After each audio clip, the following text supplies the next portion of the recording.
On ne peut pas laisser un pays comme ça aller dans la somnolence. Aujourd'hui, après 10 ans de refondation, tous les secteurs sont abîmés, ruinés, dégradés. La justice va mal. La justice n'est pas en bonne santé. Dire le contraire, ce serait se moquer des Ivoiriens. On dit que l'argent ne circule pas parce qu'il travaille. Mais moi, je veux le faire travailler. Je veux le faire circuler. Laurent Gbagbo, quel est votre diagnostic de l'économie ivoirienne? Oui, l'économie ivoirienne est malade. L'économie ivoirienne est malade. L'économie ivoirienne est malade. Écoute, la santé coûte cher. Il faut le dire aux Ivoiriens. Et depuis, je essaie de leur dire. La santé coûte cher, cher ami. Il faut dire aux Ivoiriens que la santé coûte cher. Et moi, je suis venu leur dire que la santé coûte cher. La santé coûte cher. L'État n'a pas un arbre qui produit des feuilles qu'on appelle argent. Les Ivoiriens sont comme les gens qui veulent du beurre, mais qui ne veulent pas contrer la vache. Or, vraiment, c'est avec le lait de la vache qu'on fait le beurre. On dit que l'argent ne circule pas parce qu'il travaille. Mais moi, je veux le faire travailler. Je veux le faire circuler.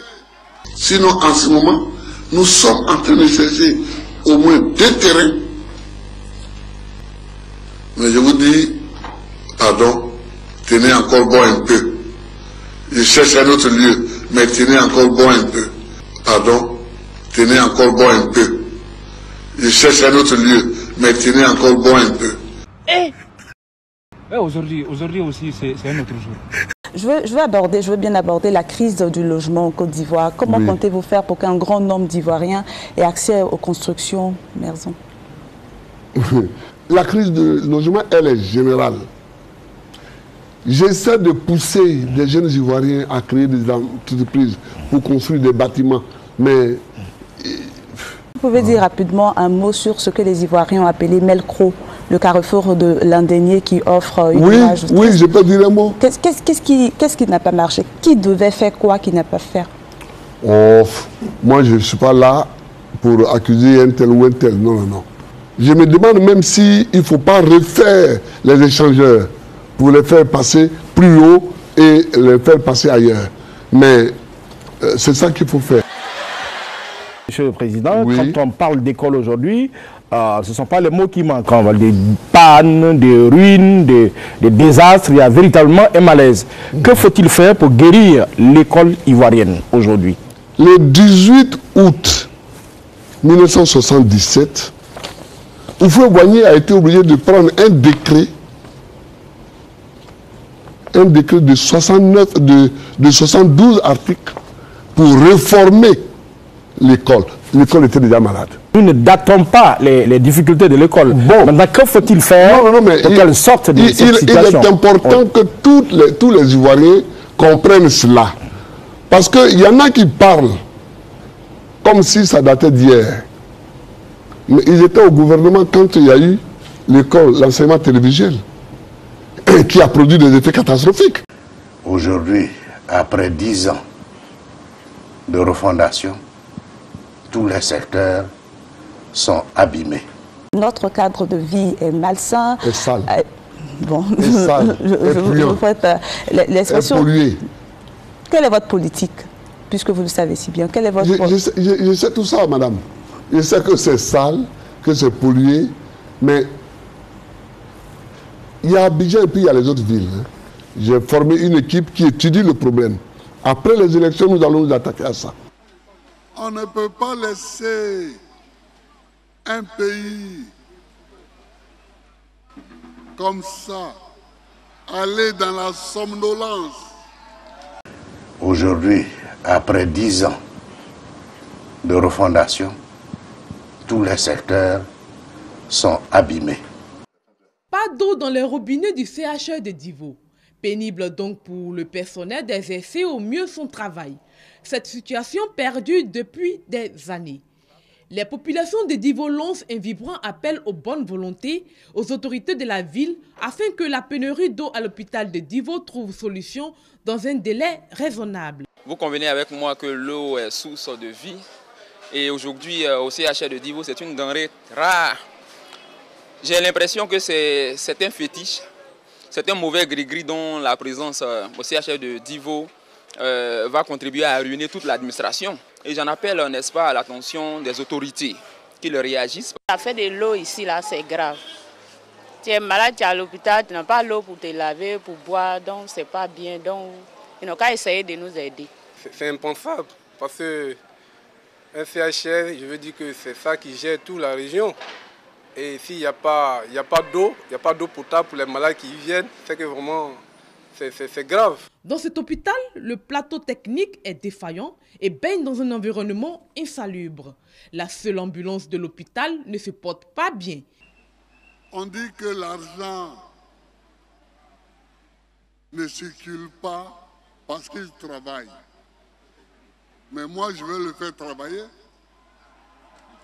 Je veux le faire circuler. À Niamboudounoua, tout est à faire. Pas à refaire, parce qu'on n'a jamais rien fait. Mais tout est à faire.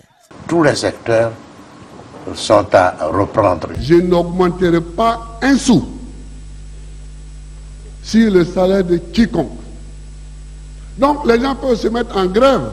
S'ils se mettent en grève, le résultat qu'ils vont récolter, c'est seulement qu'ils n'auront pas leur salaire. Terminons par le point à améliorer. La route Blolequin-Toulepleu. Un vrai pugilat.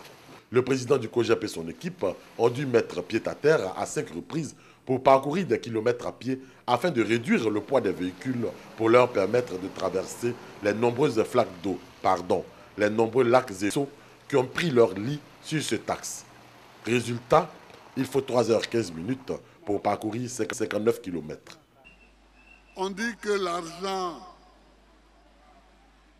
ne circule pas parce qu'il travaille. Mais moi, je veux le faire travailler.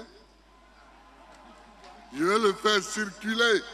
Le grand problème du département d'Agboville, le grand problème de toute la région de l'Agnebi et le grand problème d'une grande partie des départements de Côte d'Ivoire, c'est le problème des routes. On n'a pas de route.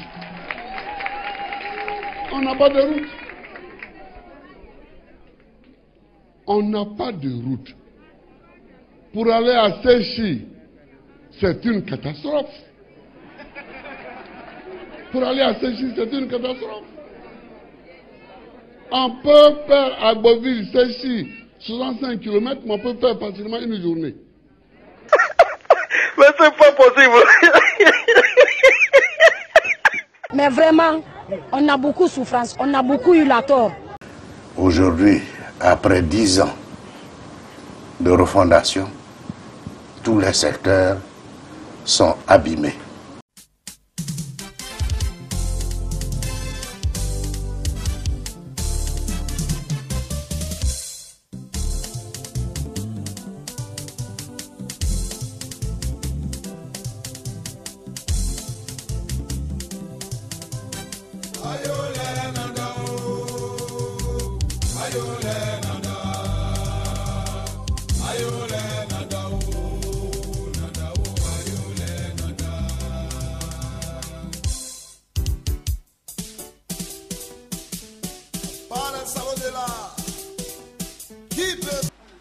On ne peut pas laisser un pays comme ça aller dans la somnolence. Voilà les conditions dans lesquelles évoluent les enfants de Bonti-Sérémé, l'avenir de ce village. Les salles de classe de notre époque, saisissante réalité. C'est sous ces hangars de fortune que les enfants de Bonti-Sérémé, 350 formant l'effectif de l'école, reçoivent l'instruction grâce à 4 enseignants, appuyés par des bénévoles à qui chaque enfant inscrit verse 2000 francs chaque mois. Derrière l'accueil enthousiaste et les applaudissements, se cache la douleur morale. Ce n'est pas l'État qui crée les emplois. Ce n'est pas l'État qui crée la richesse. Il faut que l'État existe. Mais ce n'est pas lui qui crée la richesse. Ce n'est pas lui qui crée les emplois. C'est lui qui veut trouver un travail de fonctionnaire aujourd'hui. Il n'y en a plus. Même les fonctionnaires qui sont là, on va diminuer le nombre. Parce qu'il y a déjà trop de fonctionnaires. De toutes les façons, nous sommes 20 millions aujourd'hui. Le gouvernement ne peut pas embaucher 20 millions de personnes. On dit que l'argent ne circule pas parce qu'il travaille. Mais moi, je veux le faire travailler. Je veux le faire circuler. Je regrette vraiment qu'il y ait eu un mort. Je regrette vraiment qu'il y ait eu un mort. Des pauvres femmes qui sont sorties pour dire qu'elles ont faim. Avec une fourchette et une assiette, on a tiré sur eux. Il y a eu des morts. Vraiment, le gouvernement de Soro a beaucoup de défauts. Hein. Mais cette cherté de la vie, ce n'est pas la faute du gouvernement de Soro. Nous faisons jouer les mécanismes. Je veux bien aborder la crise du logement en Côte d'Ivoire. Comment comptez-vous faire pour qu'un grand nombre d'Ivoiriens ait accès aux constructions? J'ai autorisé l'importation de vous avez raison. Moi, je souffre pour Yamoussoukro. Sinon, à l'heure où je parle aujourd'hui, au moins l'Assemblée nationale devrait être à Yamoussoukro. Mais il n'y a pas de logement. La crise du logement, elle est générale. La troisième voie, c'est l'auto-emploi. C'est pour ça que j'ai promis de créer une banque de l'emploi. Ouais. Ça, c'est l'auto-emploi. Alors, qu'est-ce que ça va ressembler à cette banque de l'emploi? Vous dites? À quoi ça va ressembler, cette banque de l'emploi? Ça ressemblera à une banque. Oui. Et j'insiste, pour dire que ça ressemblera à une banque. Oui, allô, oui. C'est un mensonge. Mais c'est pas possible. La guerre ne peut pas être considérée comme une excuse. Ouais. Comment on peut être de mauvaise foi quand on fait la politique? Parce que de toutes les façons, celui dont vous parlez, là, lui ne dort pas. Donc si vous mentez, lui va sortir les documents. On dit que l'argent ne circule pas parce qu'il travaille. Mais moi, je veux le faire travailler. Je veux le faire circuler. Les producteurs de café et de cacao ont mis à exécution leur menace de grève pour dire non au prix bord champ du cacao fixé à 400 francs CFA. Ce prix, ils le trouvent trop bas relativement à leur charge. À Abidjan, les producteurs ont manifesté devant les locaux de l'ex-Kestab. À Agnaman, des tonnes de cacao ont été détruites par le feu. Dans certaines villes de l'intérieur, des corridors ont été bloqués pour empêcher le ravitaillement de la capitale économique en produits vivriers. Monsieur Laurent Gbagbo, on va parler du chômage. Oui. Le taux de chômage, il est de 19% sur le plan général, sur le plan national. Quelle réponse appropriée au problème de l'emploi et surtout à l'emploi des jeunes? Vous savez, le problème du chômage n'est pas nouveau. Mais il faut qu'on donne des réponses. Hein. Il faut qu'on réponde pour demain. Mais souvent, j'écoute mes contradicteurs parler comme si le chômage est venu aujourd'hui. Or, dans les années 70 déjà, le président Oufoué avait dû instituer... Aujourd'hui aussi, c'est un autre jour. Il est possible de sortir du chômage massif. Parce qu'il y a 4 millions de jeunes qui auraient dû avoir un travail et qui n'en ont pas. Et c'est vraiment la détresse. Dans beaucoup de familles, dans beaucoup d'endroits, dans beaucoup de quartiers, il y a vraiment une détresse. Mais souvent, j'écoute mes contradicteurs parler comme si le chômage est venu aujourd'hui. Comme si le chômage est venu aujourd'hui. Comme si le chômage est venu aujourd'hui. La troisième voie, c'est l'auto-emploi. C'est pour ça que j'ai promis de créer une banque de l'emploi. Ouais. Ça, c'est l'auto-emploi. Alors, qu'est-ce que ça va ressembler à cette banque de l'emploi? Vous dites? À quoi ça va ressembler, cette banque de l'emploi? Ça ressemblera à une banque. Oui. Et j'insiste, pour dire que ça ressemblera à une banque. Oui, allô, oui. C'est un mensonge. Vous dites? À quoi ça va ressembler, cette banque de l'emploi? Ça ressemblera à une banque. Oui. Et j'insiste. Mais c'est pas possible.